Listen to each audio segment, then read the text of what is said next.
The Birth of a Nation, 1915. When The Birth of a Nation premiered in 1915, it changed cinema forever, but for all the wrong reasons. Directed by D.W. Griffith, this silent epic was one of the first full-length feature films, pioneering storytelling techniques like close-ups and battle sequences. However, its racist themes and glorification of the Ku Klux Klan led to immediate controversy. The film portrayed African Americans in a degrading manner and depicted the KKK as heroic saviors of the South. Protests erupted across the U.S., with civil rights groups like the NAACP condemning its dangerous messaging. Some states even banned the film due to its inflammatory content. Despite its technical achievements, The Birth of a Nation remains one of the most controversial films in history. While it helped shape Hollywood, it also exposed the dark side of early filmmaking, where artistic ambition clashed with social responsibility, nearly bringing the industry to its knees. Scarface, 1932. When Scarface hit theaters in 1932, it shocked audiences with its brutal violence and raw depiction of organized crime. Loosely based on the real-life gangster Al Capone, the film followed Tony Kamani's ruthless rise to power in the Chicago underworld.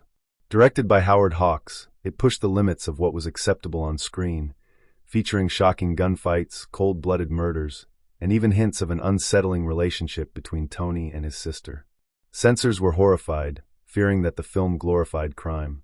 The Hays Office, Hollywood's self-censorship board, demanded major edits, including an alternate ending where Tony meets a more moral fate.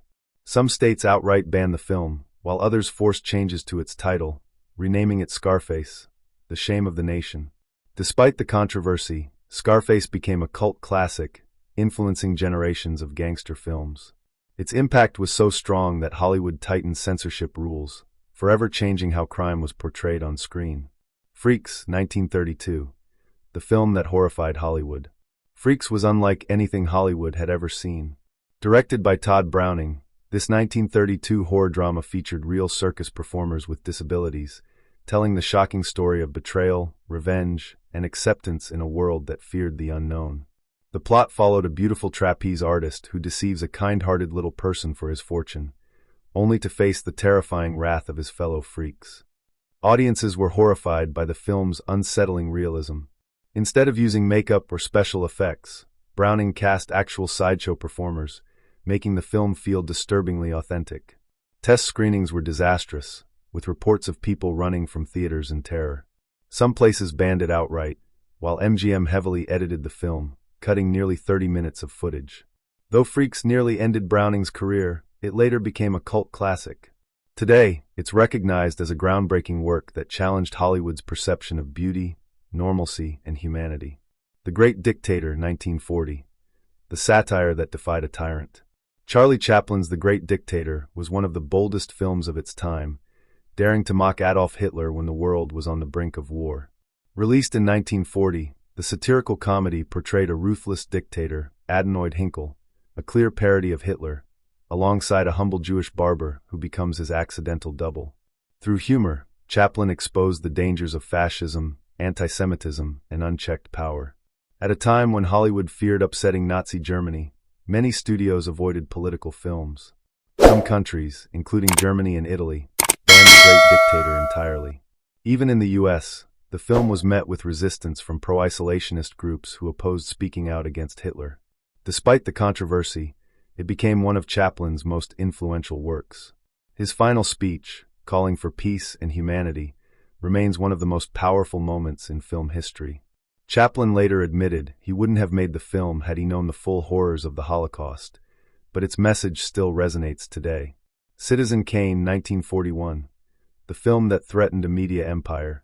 Widely considered one of the greatest films of all time, Citizen Kane was nearly buried before it could make history. Directed by and starring Orson Welles, the film followed the rise and fall of Charles Foster Kane, a powerful newspaper tycoon loosely based on real-life media mogul William Randolph Hearst. With its groundbreaking cinematography, deep focus shots, and nonlinear storytelling, Citizen Kane was ahead of its time, but not everyone appreciated its brilliance. Hearst, furious at the unflattering portrayal, used his vast media empire to attack the film. He banned any mention of it in his newspapers and pressured theaters not to show it. Some cinemas refused to screen it out of fear of retaliation, nearly dooming it to obscurity. Though Citizen Kane struggled at the box office, it gained recognition years later, becoming a cinematic masterpiece. Ironically, Hearst's attempts to suppress it only cemented its legacy as a fearless work of art that challenged the powerful. The Outlaw, 1943, the film that was too sexy for Hollywood. When The Outlaw was released in 1943, it wasn't its Wild West action that caused a scandal, it was Jane Russell. Produced by the legendary Howard Hughes, the film featured Russell in a low-cut blouse, pushing the boundaries of Hollywood's strict censorship rules. The story, which centered around outlaw Billy the Kid and a love triangle, took a back seat to the film's daringly suggestive imagery. The Hays Code, Hollywood's censorship board, was outraged. They demanded multiple edits, particularly scenes that emphasized Russell's cleavage. Hughes fought back, even designing a special bra, which Russell later claimed she never wore, to enhance her on-screen appearance. Despite censorship battles, Hughes used controversy as free publicity, delaying the film's full release until 1946. Though The Outlaw wasn't a cinematic masterpiece, its impact was undeniable. It exposed Hollywood's double standards on sexuality and set the stage for a more rebellious era of filmmaking that would challenge censorship for years to come. Song of the South, 1946, Disney's most controversial film. Few Disney films are as infamous as Song of the South. Released in 1946, the film blended live action and animation to tell the story of Uncle Remus, a formerly enslaved man who shares folk tales with a young boy. Featuring the beloved song Zip-Dee-Doo-Dah, it seemed like a feel-good family film, but beneath the cheerful melodies lay a much darker controversy. Critics condemned Song of the South for its overly idealized portrayal of the Reconstruction-era South, with Uncle Remus depicted as overly content in his situation. Many viewed the film as racist and historically insensitive, sparking outrage from civil rights groups. While Disney attempted to downplay the backlash, the film was eventually pulled from circulation in the U.S. and has never been released on Disney+. Despite its groundbreaking use of live action and animation, Song of the South remains locked away in Disney's vault, a relic of old Hollywood's troubling relationship with race and history. The Moon is Blue, 1953, the film that defied Hollywood's censorship. When The Moon is Blue hit theaters in 1953, it wasn't its romantic comedy plot that shocked audiences, it was its daring use of language. Directed by Otto Preminger, the film told the story of a charming bachelor and a headstrong young woman navigating love and relationships. But what made it truly controversial was its open discussion of sex and morality, along with its use of words like virgin and pregnant, terms that Hollywood's Hays Code strictly forbade. The censorship board refused to approve the film, but Preminger and United Artists took a bold risk, releasing it without their approval. This move was unprecedented and caused an uproar, with some theaters refusing to show it. However, the controversy only fueled public curiosity, making the film a box office success. The backlash against The Moon is Blue marked a turning point for Hollywood. It proved that audiences were ready for more mature themes, helping to weaken the strict censorship rules that had dominated Hollywood for decades. The Man with the Golden Arm, 1955, the film that broke Hollywood's taboos.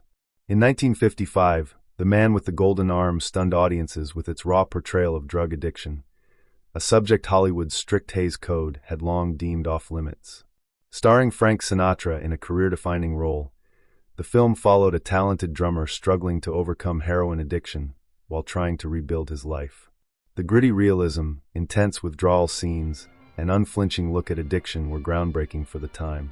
The Production Code Administration refused to approve the film, calling its depiction of drug use unacceptable. Rather than making edits, director Otto Preminger and United Artists released it without the code's approval, challenging Hollywood's outdated censorship rules. Many theaters hesitated to screen it, but the film's critical and commercial success proved that audiences were ready for more mature, socially relevant stories. The Man with the Golden Arm became a turning point in Hollywood history, paving the way for films that tackled real-life issues with honesty and depth. Bonnie and Clyde, 1967, the film that redefined violence in Hollywood. When Bonnie and Clyde hit theaters in 1967, it shattered Hollywood norms with its graphic violence, rebellious themes, and unconventional storytelling. Starring Warren Beatty and Faye Dunaway, the film followed the infamous bank-robbing duo as they tore through Depression-era America, blurring the lines between heroes and villains. With its mix of romance, crime, and brutal action, it captivated younger audiences but horrified traditional critics. The film's shocking violence, especially its slow-motion, bloody finale, was unlike anything mainstream Hollywood had seen before. Many critics condemned it as excessively brutal, while older audiences found its glamorization of criminals unsettling. Some theaters initially refused to screen it, and the Motion Picture Association of America, MPAA, struggled with how to rate it. Despite the backlash, Bonnie and Clyde became a massive hit, ushering in a new era of filmmaking that embraced antiheroes, moral ambiguity, and more realistic depictions of violence. It marked the beginning of New Hollywood, where filmmakers pushed boundaries like never before. Midnight Cowboy, 1969, the first and only X-rated Best Picture winner. Midnight Cowboy wasn't just controversial, it was revolutionary. Released in 1969, this gritty drama followed the unlikely friendship between a naive Texas hustler, Joe Buck, John Voight, and a sickly conman, Ratso Rizzo, Dustin Hoffman, as they struggled to survive in the harsh streets of New York City. The film explored taboo themes like prostitution, homosexuality, and loneliness in a way that had never been seen in mainstream Hollywood. Due to its explicit subject matter and raw depiction of urban life, the Motion Picture Association of America, MPAA, slapped Midnight Cowboy with an X rating, making it the first X-rated film to win the Academy Award for Best Picture. Many theaters hesitated to show it, and conservative audiences were shocked by its bleak, unfiltered storytelling. Despite the controversy, the film became a cultural milestone, helping to break the rigid censorship barriers of old Hollywood. Today, it's regarded as a masterpiece that redefined what American cinema could be: raw, real, and unapologetically bold. The Wild Bunch, 1969, the film that made violence beautiful. By 1969, Hollywood was changing, and The Wild Bunch pushed it over the edge. Directed by Sam Peckinpah, this brutal Western redefined action cinema with its graphic, stylized violence and morally ambiguous outlaws. The story followed an aging gang of criminals trying to pull off one last heist in a rapidly changing world, but what truly shocked audiences was the film's unapologetic bloodshed. Peckinpah introduced slow-motion shootouts and unprecedented levels of gore, making each gunfight a balletic explosion of carnage. Critics and censors were horrified, calling it excessive and sadistic. Some theaters refused to screen it, and the MPAA forced multiple edits to tone down the brutality. Despite the controversy, younger audiences embraced it, drawn to its gritty realism and anti-heroic themes. The Wild Bunch became a landmark in film history, proving that violence could be both artistic and meaningful.